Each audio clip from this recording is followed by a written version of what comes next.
Hello, everyone, and welcome back to the Chill Like a Mother podcast. Today, I am here with Haley Dunlop, and we are going to be talking about the complexities of being a creative and a mother, even if you haven't always identified with that word. And as we start today's conversation, I just want to preface everything with if you're not in a particularly creative place, or it's not something that you're drawn to, not something you've ever really thought about, I just want you to know that there could be wisdom and little bits of pieces in the episode, even if you don't necessarily identify with that. For me, creativity and curiosity and imagination is in the top three of my, kind of core values that lead actions and lead my life. And that has always been true, but it's not always the case for everyone. So, Haley, can you share with me some of the adjectives or the words that you would have described yourself with pre-motherhood and now motherhood? Absolutely. And thank you for having me on your lovely podcast. Before I had children, let me think. I would have described myself as organized, responsible, and probably very reliable. And I think the career that I was in at the time sort of encompassed all of those sort of qualities and values. I was working in corporate PR. I was very on it. I was on call. I was I had to be a reliable person because I was a spokesperson for quite a high profile brand, and I was successful. I was very successful at what I did. And then I was pregnant with my first child, who's now 9 years old.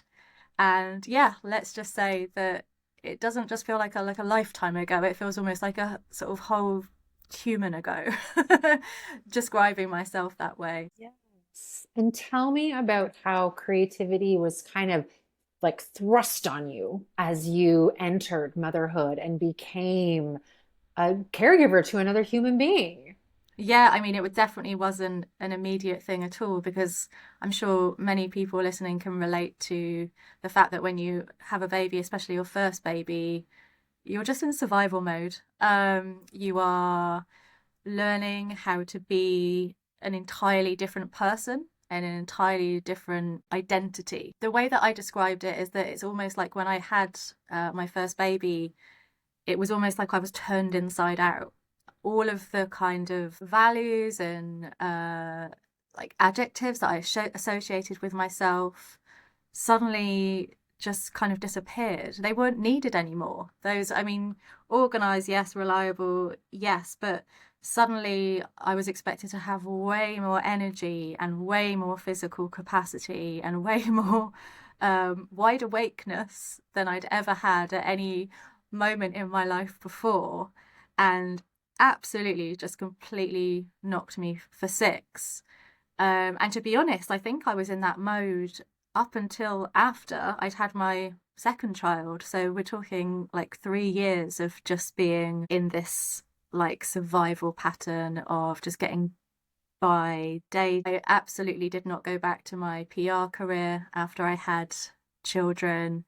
I decided to focus on copywriting, which was an element of my job up until that point, because I've always just loved writing. It's always just felt very kind of natural and enjoyable.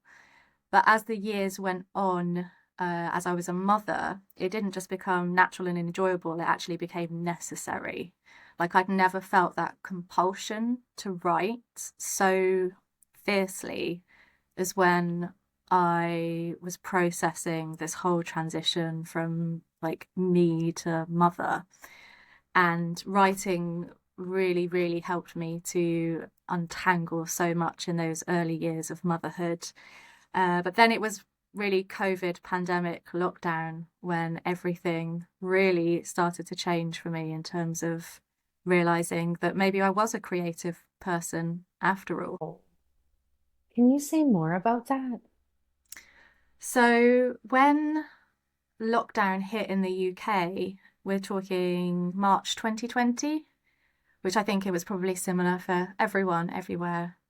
And I had my eldest was 4. He'd just started his first few months in school, and my youngest was, oh, she was a little toddler, so about 18 months old.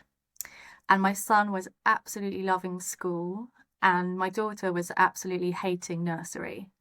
So we had, we always had this kind of like push pull, tug of war battle, figuring out what the best was for our family unit in terms of, where the children wanted and needed to be. And before COVID hit, we just were on this treadmill. I kind of see it as like we were on this treadmill of life. We were doing what we'd always done. And then obviously the treadmill just stopped, and like kind of like we tumbled off it. That's the way I kind of visualize what happened. And when we hit the ground, each of us dealt with it in like very different ways. So my son, he missed school so much. He's an extrovert. He needed that routine. He needed his friends. He needed constant stimulation and constant sort of social exposure. And that all just fell away, and it just became extremely challenging with him at home. On the contrary, my youngest, who I mentioned was about 1.5, suddenly became like a different child. She was absolutely loving being at home.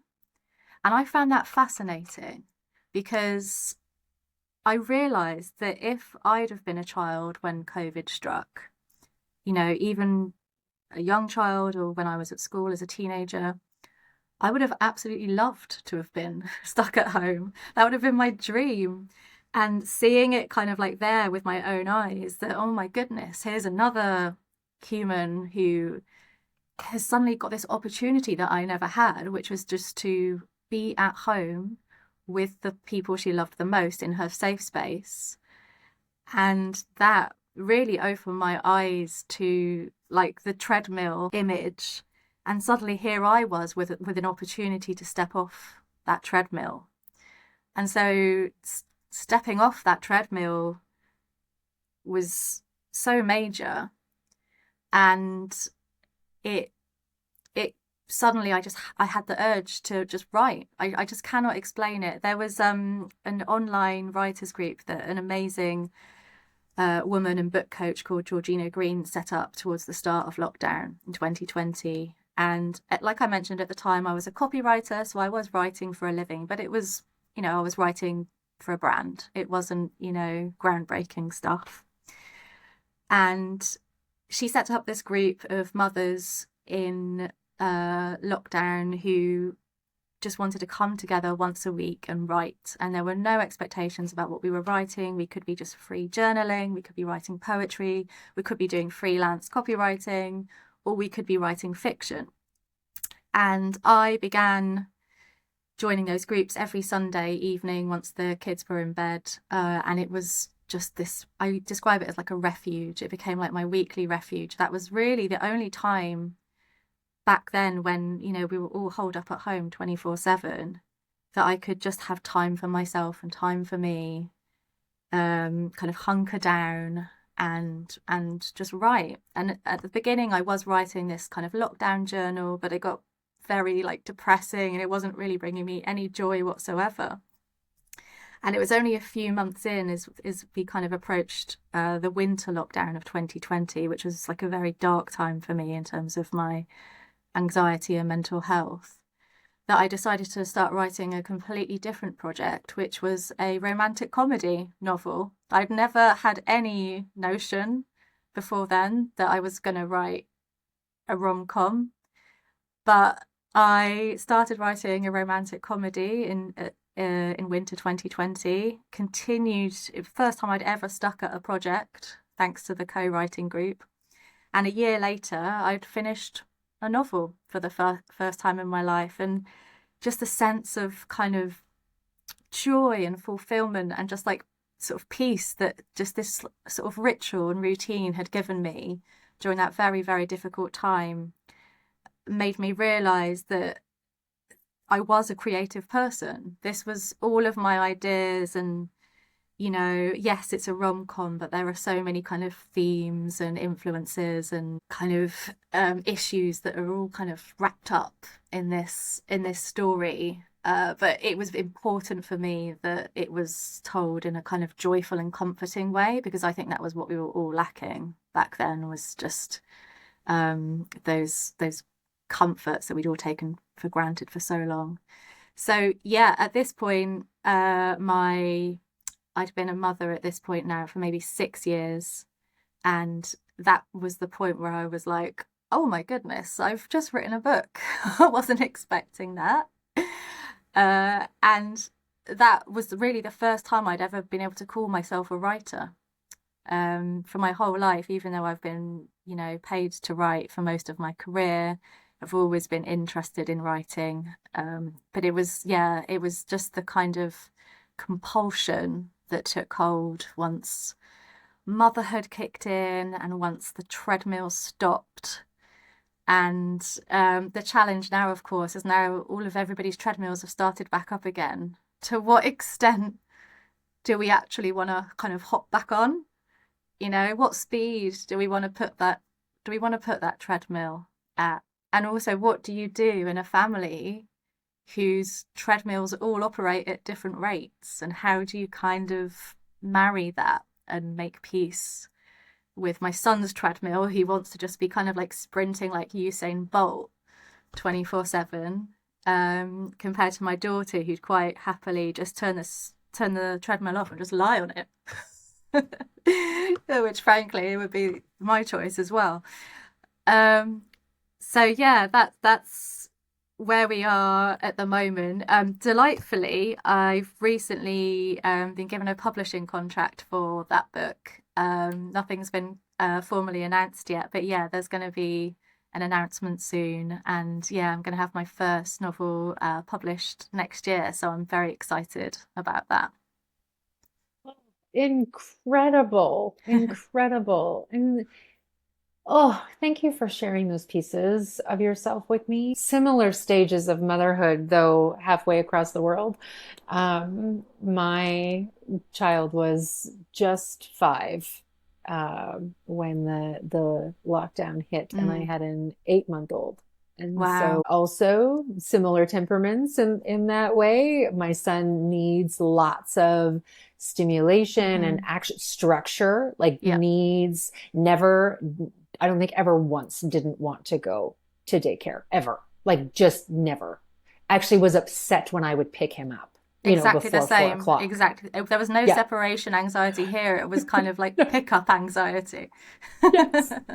I don't want to go home. I want to No. be here. Yeah.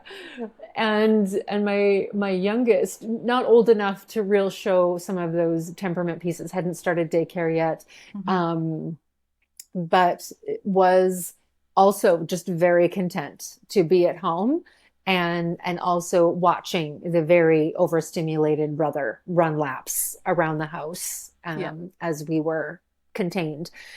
And the I started painting in the pandemic. Wow. I would just like get a canvas and just like splash paint around. There was no agenda, no shape, no like thing that I was trying to create.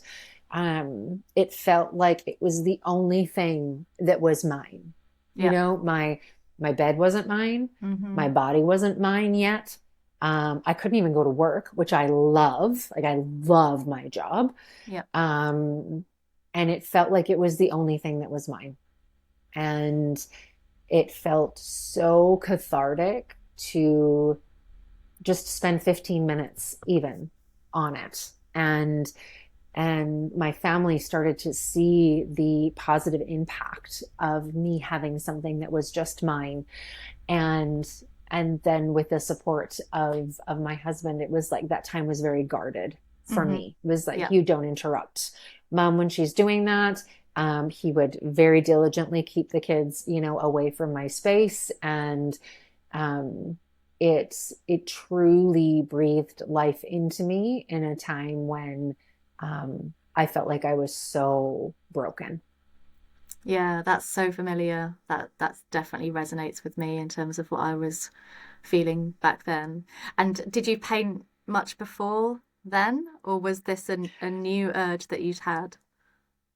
I had painted in the sense of like mixed media art journaling, but Hmm. that was the first time that I'd like bought a canvas and and really had the intention of just allowing whatever to happen. Yeah, I mean that was equivalent with me writing a romantic comedy, I think. I had no idea what the story was going to be when I started writing it. I had one idea that I wanted to explore, and then it just kind of snowballed from there. So yeah, it's so interesting, isn't it? How that compulsion kind of pushes itself to the surface when we most need it, but also B, when we are off that treadmill and when we do suddenly have the opportunity, even though there was hardly any opportunity, let's be honest, but there arguably is more opportunity to explore that part of yourself at that moment in history than there otherwise would have been. And I honestly don't think, for me, if it hadn't have been for the lockdown and the pandemic, which don't get me wrong, I would never ever want to repeat that time ever again.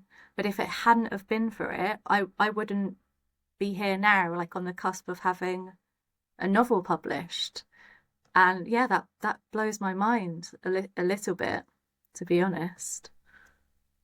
Yes. Yes. Share with me, if you can, how you continue to honor that urge, to honor that part of yourself now that you're back on the treadmill. Yeah, that's been very tricky. So the treadmill started up again, I guess, latter half of 2021 into 2022. And I'd been in my sort of current job at that point, and I'd managed to keep working. I was still working, but I was working from home. Um, and I just knew I needed to do something new. I needed to do something different. So at the back of my mind, I was hopeful that I would get an agent for my book and a book deal, and I did get an agent, but the book deal has been years in the making, so it's absolutely no kind of reliable income from this project at all. I found a creative agency based in London who were looking for a copywriter, and I'd never considered working for an agency before. I always thought I was sort of like an in-house kind of person, very focused on a brand that I felt was aligned with my values, and so I could focus on really sort of nailing that brand's voice and doing something that felt meaningful. And this agency happens to represent brands and charities and non-profits who are all working for social good. So they kind of describe themselves as like an ethical creative agency. We've got this certification. I'm not sure if it exists in Canada, called the B Corp certification. It's like a sort of global benchmark for ensuring that the work you do is for the good of people and the planet, which means that all of the projects we work on have to sort of reach certain criteria. And it just means that every single project I work on, I was lucky enough to get the job. And it's a part-time job, which means I can do my creative writing around it, which is fantastic. It means that I'm kind of like exercising that creative muscle every single day. Always loved copywriting and words and just being really geeky with language and puns. I used to have this pun website. Or when I love the New Yorker caption contest every week, which is like my favorite thing to do.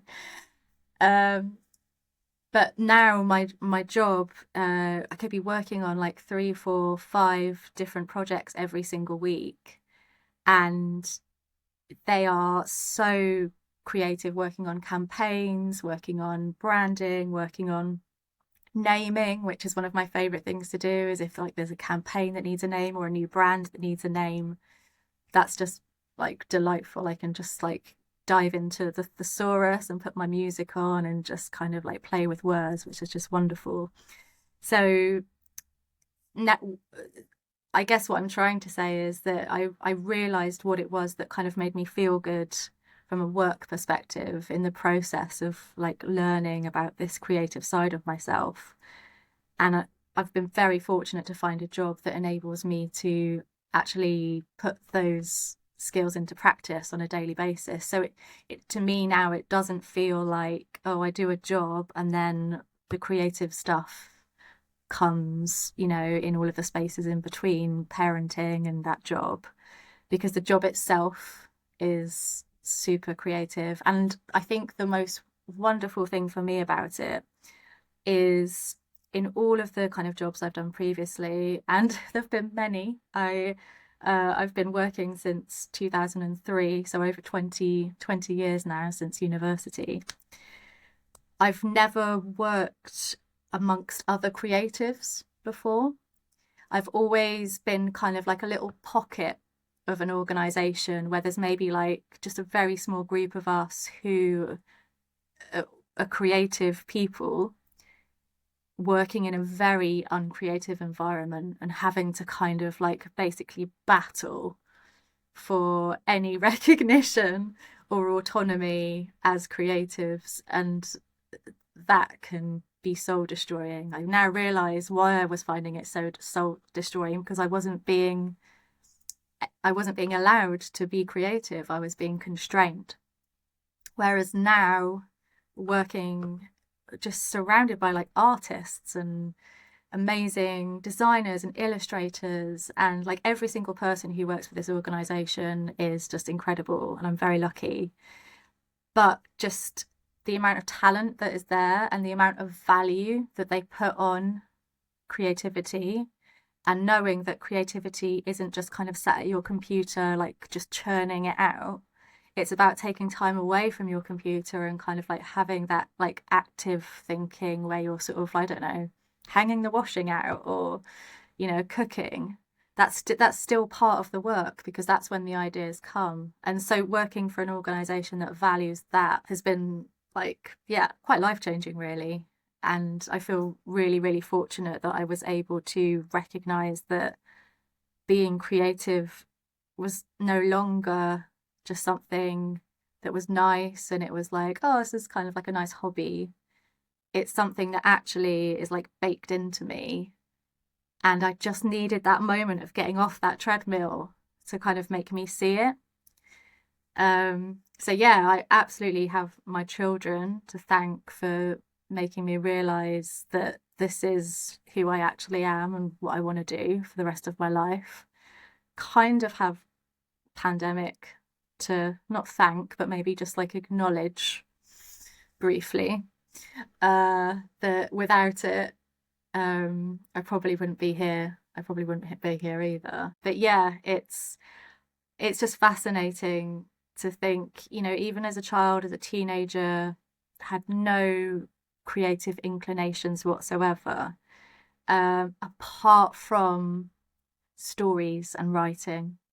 And I think what's a really interesting thing to think about when you think about like creativity, especially in the context of motherhood, is I think for me personally, and I don't know if this is true for like people listening as well, that um, whenever I thought of the word creativity, I always thought about like practical hands-on creativity.